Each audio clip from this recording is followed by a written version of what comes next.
Hey there, I'm Jamie from Stonemeyer Games, and this is my friend Mitchell. Mitchell, how are you doing? I'm doing well, Jamie from Stonemeyer. How are you? I am excited to be here on a Tuesday, not our normal recording day, but you're going to PAX in the near future. So we're going to record our Positively Board Gaming podcast number 37 on a Tuesday. Wow. Yeah, yeah. You excited for PAX? Yeah, I'm very excited for PAX. I was gonna ask you as a matter of fact, and Hmm. I know we talked about Dragonfark a little while back, and I know you were gonna look for it. I started looking for it too, in case you couldn't find it. It's really hard to find.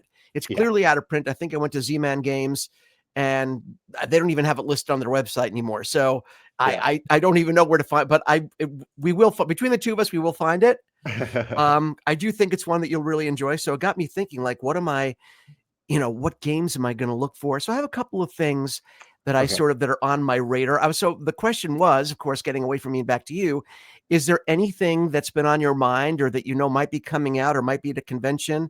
Um, convention. I keep on calling it weird things. At least I'm getting it right now. Convention's right. You called it Yeah. a Yeah, conference last week. conference. Yeah, board Yeah, game conference, where we all yeah. go with our briefcases and discuss board games very intelligently.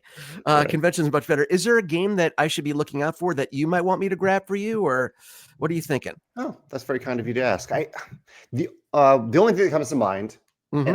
I don't think I'm limited to getting it there. In fact, I should get it from my local game store. In fact, I'm glad you said this because just the other day I emailed my local game store and I said, "Here's a game that I want. Can I order it from you?" Okay. And they're going to work on it. So your prompt to me is a good reminder that I need to get the Mandalorian mini expansion to Star Wars: The Deck Building game.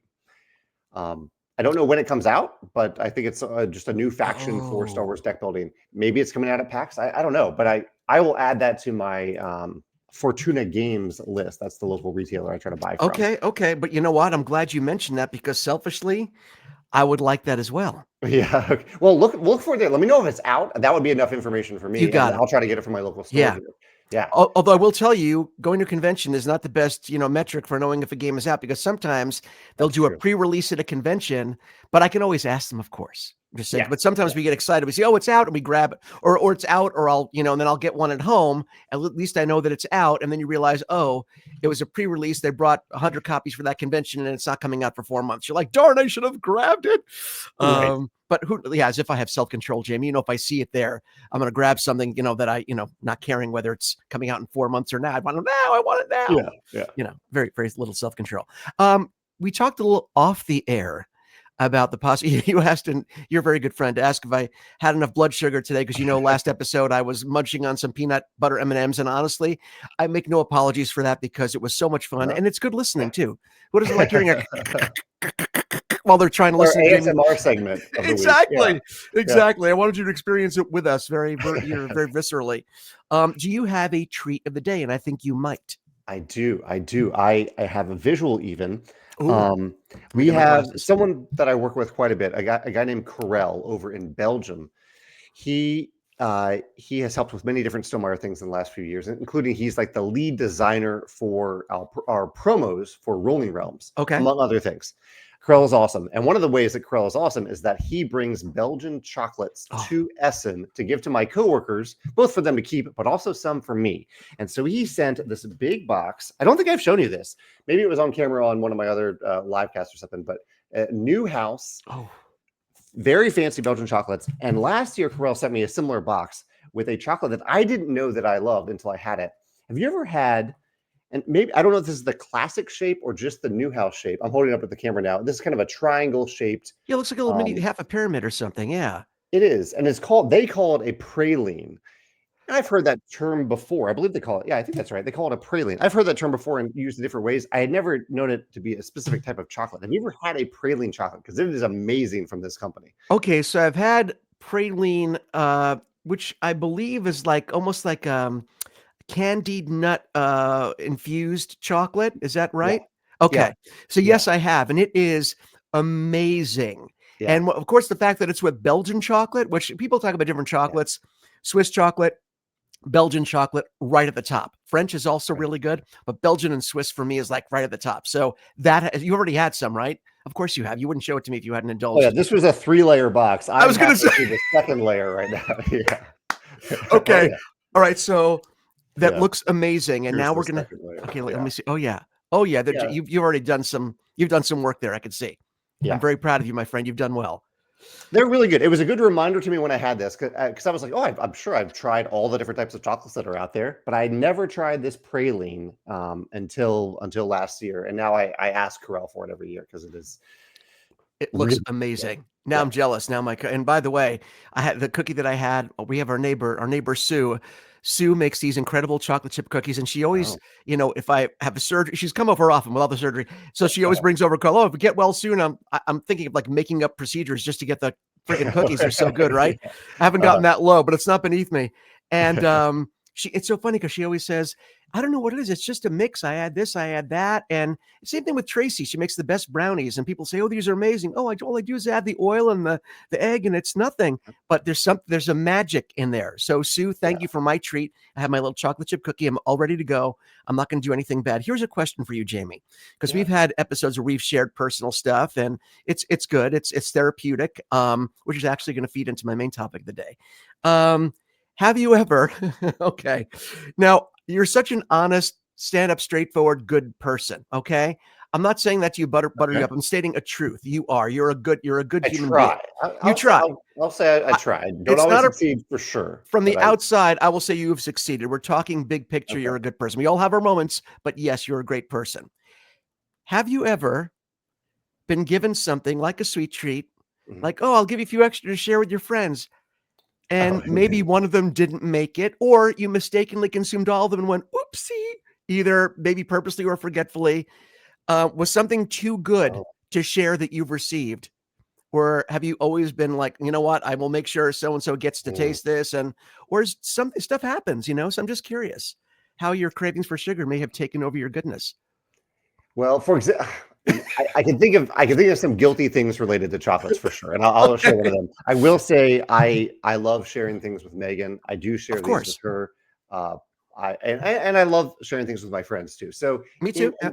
in most of the cases I can think of, I have shared those treats. Okay. I The have too. guilty thing I can think of is that I remember when my college roommate. This was a good call to not call to action, but a good wake up call for me. Okay. My college roommate, he bought some fancy chocolates and he had them in the room and he offered me one of those chocolates. And this is my freshman year roommate, and I had one, and I was like, "Oh wow, that's really good!" Like it was like a really good, expensive chocolate. Okay. Um, and I took that invitation of me having one to be an invitation for me to have as many as I wanted, and it wasn't.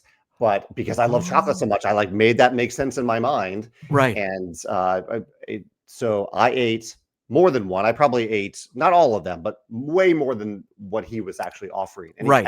I think it happened when he was even out of the room. So I knew, I think deep down that I was doing something a little guilty. Okay. And he confronted me about it as he should have. We had a good Yeah. talk about it. I apologized, and it was a good wake up call to be like, okay, when someone offers you one, they probably mean one, and Right. if you want more, you Right. got to ask for more. So yeah, It, that is you my know what? guilty story that I really am embarrassed about and guilty, but I learned You from it. Yeah. You know what? Number one, I like that you share this because you're such a good person. It's good to know that even you have your moments. And the fact that it involved chocolate and you being like a chocolate vacuum monster, Yeah. it actually, you know what? In terms of like things to look back on, yes, obviously a learning moment, but Mhm. yeah, it's kind of adorable at the same time. I don't know. I mean, I don't know.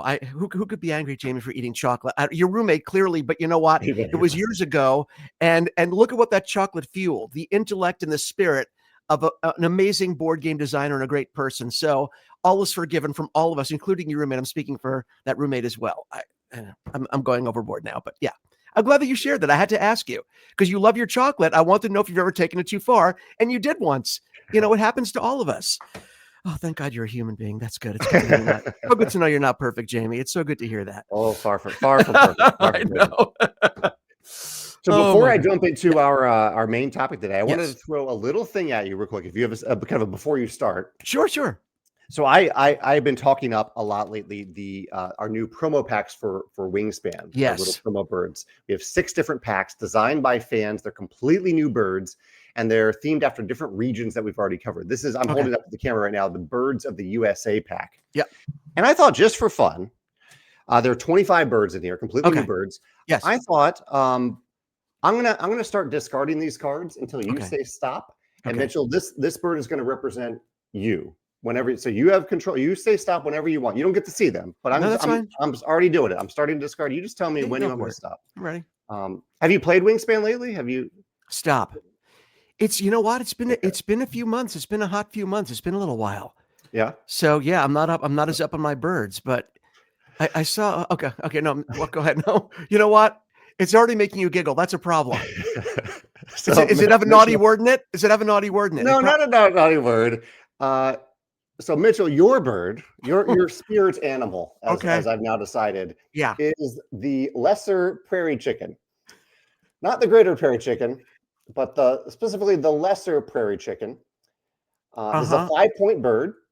And we'll do the fun fact here. It's a bird that gives you more bonus cards. The fun fact is like its greater cousin. So it actually does have a greater cousin, but Yeah, you're the lesser which one. I'm not, but yes, go You're ahead. not. Like its greater cousin, this vulnerable land fowl chooses mates using a complex LEK system. I'll have to look up what LEK is. A complex LECH? LEK. Lex, I can't even tell while we're saying that. While I'm saying this, that if this is a typo or an actual word. Okay, no, I'm I gonna have it be right embarrassed here. if this is a typo. I have the answer right here. Okay. Elect. Now, this is an AI overview, so for Oh, people okay. listening Yeah. should take that for for what it is. Uh-huh. A lek is an area where males of a species gather for communal courtship displays to attract females for mating. In a lek mating system, males defend small territories within the lek, and females visit the area to assess multiple. Oh my God, this is like speed dating for birds. And visit that area to assess multiple males before choosing a mate. This is genius. First of all, so there's a designated area where all the males are hanging out, and they have obviously their little areas, and the women, the female of the species, kind of walk by this and each little area to see, let's see what he can do. Let's see what this guy can do. I don't like this guy. So not only am I flightless, okay, Yeah. and the lesser version of, but Yeah. I'm putting on a dance in a small area. You know what, though? I'm on stage, so I guess I'm happy. I mean, There you go. Ever the performer. Yeah. wow. So just talk about like how I happened to say stop at the perfect time. The fact that you first of all, Jamie, the fact that you started laughing before you were even reading it, that I knew there was a problem. Yeah. I knew I'd be dancing it up in a little lek of my own just to attract myself a friend. There you go. Thanks so much for that. My self-confidence is way up because of that. My pleasure. Thank you for indulging me. The lesser prairie chicken. Yeah. And I knew when you said it that it was a flightless bird, by the way. Yeah. I knew they were Maybe flightless short birds. flight. Maybe you can get in the air a little bit, but No, you're just throwing me a not bone. flying very far. He's Yeah. got wings the size of a pinky nail. He could probably like do a good jump and maybe, hang in the air for a second. But yeah, that's a beautiful card too. So these were all fan designed? These were designed by one. Let's see who's the fan of this one. This was designed by Jacob Bruner. Okay. And yeah. What about the art? Was the art was done by the fan and just okay. There are a few people that did the art. John James Audubon. So these are some classic drawings from John James Audubon. James Cassett, Will Kurtz, who is also a fan designer, and Natalia Rojas, who is one of the main illustrators for Wingspan, and George White. So a couple guest illustrators in here as well. That's really exciting. That's really cool. And people, listen. And again, that's what makes the span system so wonderful, is that even if you didn't have additions to the game that made the game different, and I know there are for obviously, Wingspan have everything in the big box and have all the other games too and their expansions, but even if you just added more content in the form of cards, it's so evergreen in so many ways. Just having that, you don't need it, but it's just nice to find. Oh wow, I found so, especially for the people that really love learning about every bird and wanting to play every bird and learning the facts and knowing exactly when they play that card what they have. It's so nice to have that new influx of stuff. So that's wonderful. That's wonderful. And I'm a flightless bird that hangs out in a corner of the stage waiting to be attractive to someone. Yay, Mitchell. Well, Mitchell, since you've indulged me and taken it with great humility, why don't we? What's your main topic today? You know what? I got to play a couple of new games that I wanted to share. I wanted to share a couple of new games and Awesome. share some thoughts and Yeah. see if you've played this or if anyone else that's listening or watching. And by the way, whether you're watching us on the Stonemaier Games YouTube channel or listening to us in podcast form, we welcome you, and we also welcome your comments. We love when you all out there, I should say y'all, well, I used y'all a lot last week, when y'all out there contribute, because it really gives us great things to talk about, great insight, things that we could do for the next episode, different themes and topics. So please keep those comments coming. We absolutely love it. So So new yeah, I'd love games to. to Yeah, you is your topic today. these are new games to me. Two And new games. Mitchell, I want to tell you, No we got a crossover. crossover episode. Dude, again? We have, yeah, my topic today are two new to me new games that I want to talk about today. So we're talking about new games today. That's exciting. Oh Crossover. wow! Can't forget our crossover topic. I have to say, though, you handled it a lot better than I did, because as soon as you started coming up with the other time that it happened, which was from a viewer, and this didn't happen. The other one happened that both of Jamey and I both read a viewer comment and decided that was going to be our topic. So this one was much more organic than that. But as soon as Jamey started saying it, I started like clapping, and like Jamey must have thought I was having a seizure or something, because I couldn't keep. But game face Jamey, we're going to call you. You kept a straight face. So yeah, I have two new games, and it happened at our friend Sue's house. Sue, like I said, is our neighbor who lives down the street in the cul-de-sac, and made those incredible cookies. I mean, incredible. She's wonderful. And her son, Ed, was there, and Ed's wife, Andrea, were there, and we played. There were five of us.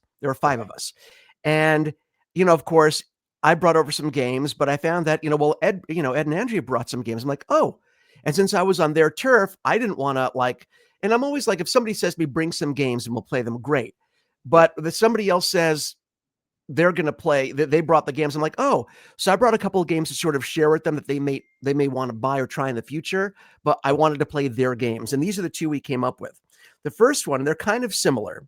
The first one is it's called Worst Case Scenario, or Worst Case Scenario, depending on how you, have you ever heard of this game?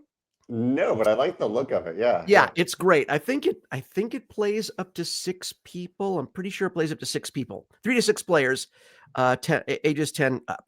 And basically what it is, and there's a similarity to a game that we both love, and that'll come out in the explanation. Basically, you have these, cards that talk about 5 horrible, and you're randomly drawing these cards.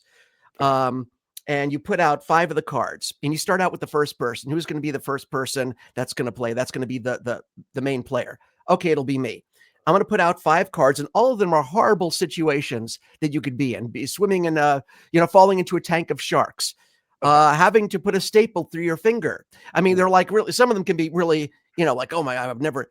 And you have to rate in order from 1 to 5 what would bother you the least or what would bother you the most. Okay. And then the other players have the 1 through 5 chips, and they have to pick what they think you are going to say in terms of your most horrible to, least horrible to most horrible, 1 to 5, 5 being the most horrible thing that you could imagine. Yeah. And so this, of course, I mean, just the numbering of it reminded me a little bit of The Gang. Of course, it's different. This is a competitive game. That's a cooperative game, but you're sort of trying to let people know what you think your hand is by putting out the chip and saying, oh, taking the chip, rather. I have the worst hand. I have the second worst hand.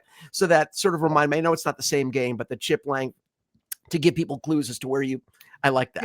Yeah. And it was so much fun. And of course, it's one of those games, as a lot of party games are, where the more you know the people you're playing with, the more of a chance you really have, especially with something like this. Because let's say I know you had a fear of heights, right? Yeah. So if one of these things was walking a tightrope between 2 40-story buildings, I would know that was going to be at least a 4 or 5 for you.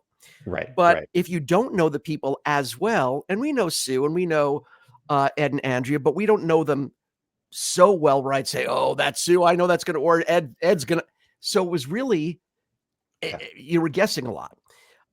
But some of the things were so horrible that you could all relate to on a very, very like, oh, no one wants to deal with that. And so I sort of, have you ever played a game like this where it was sort of like imagining the worst thing that could, maybe not this game, obviously, but other games where you're talking about, oh, the worst thing that could possibly happen. And you were trying to guess with other friends or games that are similar to that? I've played other ranking games like Wavelength or Ito or Fun Facts that they have some topics like that come out where you have to kind of show where on a scale, usually 1 to 100, where it falls for you. Yeah, I really like that genre of game. That's really cool. I do too, Yeah. and it's really fun. You get to learn about each other, and yeah, it was really cool. And again, it's one of those easy games to break out with Mhm. whether a bunch of people that you do know or don't know.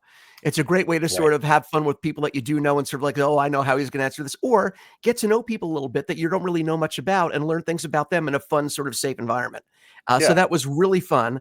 And of course, in typical, yeah, I'm going third person. Mitchell really likes getting these games after.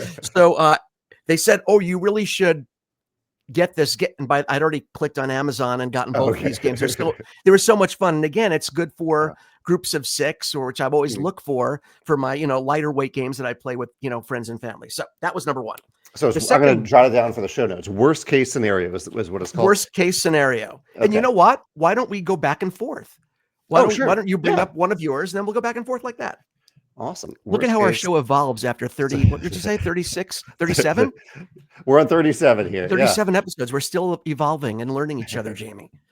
So I'm going to talk about I'm going to talk about a very light game and a very heavy game. The light one is what I'll start out with. This is a dueling game that leaves no question as to whether or not it's a dueling game because it has duel in the title. Duel for Cardia. Oh, A tiny little game. You can see it's like smaller than my hand, tiny little game. This game is a lot of fun. I played it with Megan twice the other day.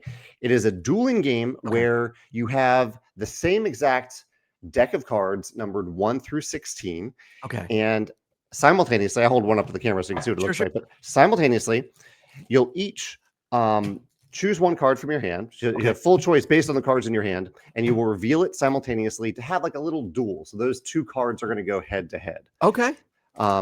Here's one. There we go. So here's like a 5. So Okay. if I revealed a 5 and you revealed a 14, Okay. then your card would care about its number. So the higher card cares about the number. So you won that duel basically as having the higher number. Okay. And so you get a point. You get 5 points, you win the game. A little point token goes on the card itself. I had the lower number though, and so I get to use my card's ability. So every card you play is a choice between, oh, do I want this number so I get a point and get closer to winning the game, or do I want to play maybe a lower card to activate that ability? And it can also help with engine building. It can increase your chances of eventually winning the game. That's really cool. And in a clever card design, the abilities get more powerful the higher the card number. So I might play this 14 really wanting the card ability in the hopes that maybe that's the turn that you happen to be playing your 15 or your 16.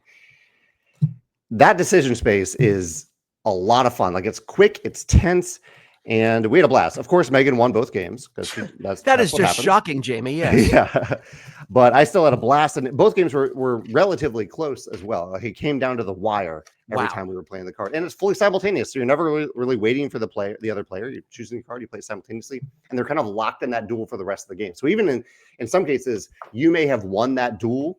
This is Duel for Cardia. You may have won that particular duel.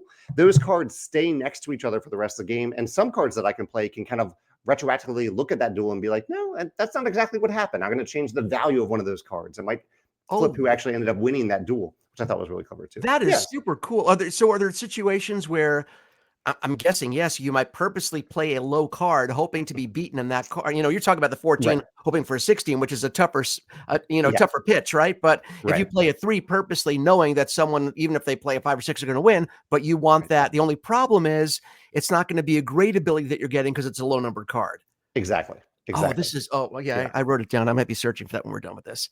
That is really it's probably like 15 or 20. This is a friend's copy, so I didn't buy it, but it is a game that I probably will buy if Megan decides she's really into it because she's my main dueling game partner. But I really, really enjoyed it. I think that's great. I love that. Yeah. Okay. What's your other one? My second game, it's funny, they both have a similar theme in that you're talking about bad situations. And this one is called Horrible Therapist. Okay. Have you heard of this? No, I definitely have not heard of that one. Horrible Therapist. Yes. Brought to you by the Exploding Kittens folks. Okay, so I will tell you because I feel like I need to do this. It's age 17 plus. Okay. So there are some adult cards that come out. Nothing came out when we play that I thought, oh, that's something I'd feel strange if my kids, but Cards Against Humanity. That's the one that's kind of like really like people are like, oh, it's a little too naughty for me. So Right. I know that happens. I mean, I've never had that problem with that game, and I've enjoyed that game. But I say that because I know some people may be put off by that if there is too much naughtiness, or if it's too Sure. blue, as we like to say in the industry. If it's a little too blue for folks, where it's the themes get a little bit either sexual or too adult. So Yeah. I put that out there. But Yeah. being an adult and not being thrown by these things and sort of having a warped sense of humor, I gravitate. I enjoy these kind of games. And this game, it's okay. So we have OCD runs in my family, so it's Uh-huh. not an unfamiliar territory for me and my family. The person who created this was a cartoonist, and this cartoonist, the designer of the game, deals with something called intrusive thoughts, which anyone that has OCD that's mixed with this knows what that is. There are things that come into your head, very strange, either violent or weird or thing. They're not real, but it stays in your head, and there's a lot of guilt that goes along with it. Why do I have that thought in my head? Even if it's just like a passing thing from a movie or something, but it gets stuck in Sure. your head. Yeah. So this person, this cartoonist, decided to take this issue or something that he lived with and put it in the form of a game. Uh-huh. And that was sort of like exercising the demons of these intrusive thoughts, which I thought was Okay. really cool and really interesting. And it makes a really fun kind of naughty game where that, you turn over the card and say, okay, why'd you come to for therapy today? And, you pick these 3 random cards of like, the person who is, when it's their turn, like, oh, this is a funny one. I came to therapy because of, my hair caught on fire while shopping at Walmart. And then everyone has 5 cards in their hand. I think it's similar to Cards Against Humanity. You have to play the funniest response as the therapist. What would you recommend? What would your Oh, therapy be? And okay. sometimes it's, again, inappropriate, but funny. We were laughing so hard. And some of them, you have a card in your hand that's very specific. Uh-huh. And, one of your 5 that you have, and as soon as you play one for that round, the funniest one always wins, for that particular round. You draw new ones. You always have 5 cards in your hand. But you'll have one that is so oddly specific, and you'll think, oh, I'll never get to play this card. And then Yeah. the perfect opportunity comes up. It's like it was made for you. And like, this is going to Uh-huh. be the funniest answer. And then 2 other people have an equally funny answer that would normally make no sense, and it just makes for so much laughter and fun at the table. And again, I apologize if there's some people that, are a little offended by adult themes or adult answers to questions. They're a little naughty or funny. It's all good spirited. And I love the fact that does it have the designer's name on here? Because I said The guy who he, but I'm runs not. the oatmeal. It's probably the guy who does the oatmeal, right? The oatmeal comic. I think, let me see. That Who's might the be it. oatmeal guy? Matthew Inman So I'm is the wondering if it, cartoonist behind yeah. it. Yeah. So that's probably him. And I love the fact that he took something that was obviously weighed on him and that he had to deal with in life Yeah. and was obviously frustrating and not fun to deal with on a daily basis, and turned it around and made it into a game and made it so it was like a safe, just more creative way of exercising some of those demons, the things that live in your head that you just want to get out of there. Right. So I loved it. And thank you for doing this. Matthew said, so thank you Yeah. for that. We enjoyed the game, especially liked it because I said, as I said, this runs in my family. So we Mhm. deal with these kind of things. And it's just nice to see people dealing with things in a positive way so that other people can sort of enjoy it and also learn a little bit. So that was awesome. So these were, again, horrible therapist, great time. The worst case scenario, great time. And yeah, it was wonderful. So what is your heavier? You said you had one light. We had the first one was Yeah. a lighter one. The second one's going to be the heavier one. The heavier one I don't have in front of me because it was Okay. at a friend's game night. It was at the heavy game night that I go to every now and then. Okay. And this was a game, I believe, from a year or 2 ago called Planta Nubo. The theme of the game is about creating. Well, it's about little cities on top of giant treetops, like on the Oh, canopy of trees. And okay. your player mat is kind of looking down at the top of the tree. There's a polyomino game in the middle of the tree, but there's a lot going on in this game. I won't even try to describe everything, but there was one mechanism in it that I really, really enjoyed, and that was this element where around the edges of the tree, you have this circular playmat. You have a token that you get whenever you gain energy. You are kind of, I guess, giving energy to your little tree city, and you get to move that token around this track. And you can add things whenever you move past something on the track that has either a card or a special ability, you get to add a little charge token to that ability. Okay. So it feels good to move around this track because you're charging up all these abilities that you can use at different times. Some of them are ongoing. Some of them are you got to spend the token to use it at a different time. Okay. And some of these energy tokens that you're putting on the track, you can flip over so that when you pass over them, you get a point from it. That felt good. It's a real feel good track. But also, whenever you add something to the track, you actually add essentially you slow down your progress along the track. It takes longer to get around the track because you've added new things to it. Okay. But there's a really nice push and pull there because you're adding something new, so you're slowing yourself down, but you're adding something that you actually want. It's for good reason. You added it in the first place, Yeah. and so it feels good to do that. So it was a type of track, this circular track that I hadn't seen this combination of mechanisms before in the game, in any game, and it really is one of those heavy game things where that specific part of the game really clicked with me, and I just ran around that track as many times as I could. I energized all my tokens. And I actually won the game. I never win these heavy games, but I won my first play of a fairly heavy game. That part isn't important to me. I much rather no, I know about having fun and doing fun strategies right. to make sure my friends have fun. But it was a nice surprise to win this game, trying to do the thing that I was having fun with doing throughout the game. I love that. And I guess, I was going to say there are multiple strategies here because as you said, and it almost reminds me a little bit, not the same, but I was thinking of how people play parks, how, you have that leapfrog mechanism where some people like to just jump ahead, but then once you go, you can't go back, but it's worth it because what you're leaping to get to is going to benefit you. So there are different styles of play. Much like in that game, you can either just choose to have fewer things, but to keep on going around and get those benefits, or get the greater benefits, just do it in a very slow way. So that's what, certain things sort of click in my head and go, oh, okay, even though it's not exactly the same, but is it something you'd like to try again? And if you did try it again, would you try the other strategy of maybe now that you've done it that way, would you try and do it the other way by adding more stuff to your track? I probably would. I think the temptation would still be there as I start to add some things to the track because they're really good that I want to get to those again. Right. So I could use those abilities more often. And that I think there's a lot of replayability in the game there because I might have a completely different card that I want to charge up that takes me in a completely different direction the next time I play. And it's really satisfying. And I love the theme too. It's something, we have a lot of games that not a lot.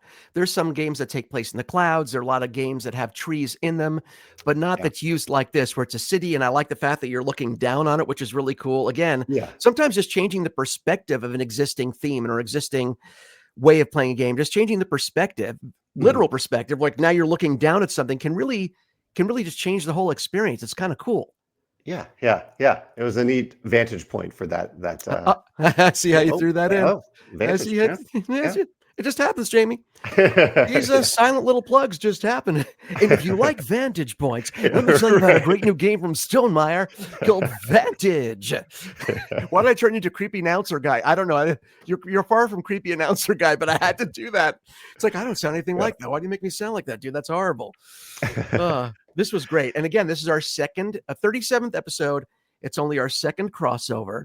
Jamey pulled it off a lot better, a lot more elegantly than me. He was like drooling and clapping and sweating and turning red. Jamey just sat there until the appropriate moment and said, me too. And I was like, how do you keep it in so well? That was awesome, Jamey. Thank you. That is really cool. So now, if you're listening, you've heard 4 new to us games in one episode. And I assume, Jamey, you're like me. You'd like to hear what other people would have to say. What new games I would love to hear what's new to you. Yeah. If you played something that maybe has you thinking after the game, especially, I'd love to hear about that in the comments below. Me too. And if there's a game that one of these games reminds you of, which is my brain always I start snapping back and forth to other games and the similarities. And that's why I could say like we talked about a few weeks ago, I can never say, this game killed that game for me, because there's always something about the game that is slightly different or slightly pulls me in a slightly different direction or scratches an itch in a different way, So, and so if there are any games that you're reminded of that these make you feel like, or, let us know that as well. So Jamey, next time you talk to me, hopefully I will not have gotten, convention, what do they call it? Convention crud or whatever. Everybody gets, con crud. Hopefully I'll still be breathing clearly and looking like, Oh, and by the way, a little gift for all of you. It's been raining like biblical proportions is the best way to put it down here in Los Angeles. So just because, I'm dressed like this, you should know that I am wearing pajamas. Okay. pajamas. But I am very clean, showered, shaven. But it's when it rains like this. I don't know how you are, Jane. When it rains like this, I put on like pajama bottoms and a t-shirt, and I just, You cozy up. I Yeah. cozy up. But Yeah. I couldn't let this above the waist lie go on much longer. I had to let you know that there was some plaid PJs happening below.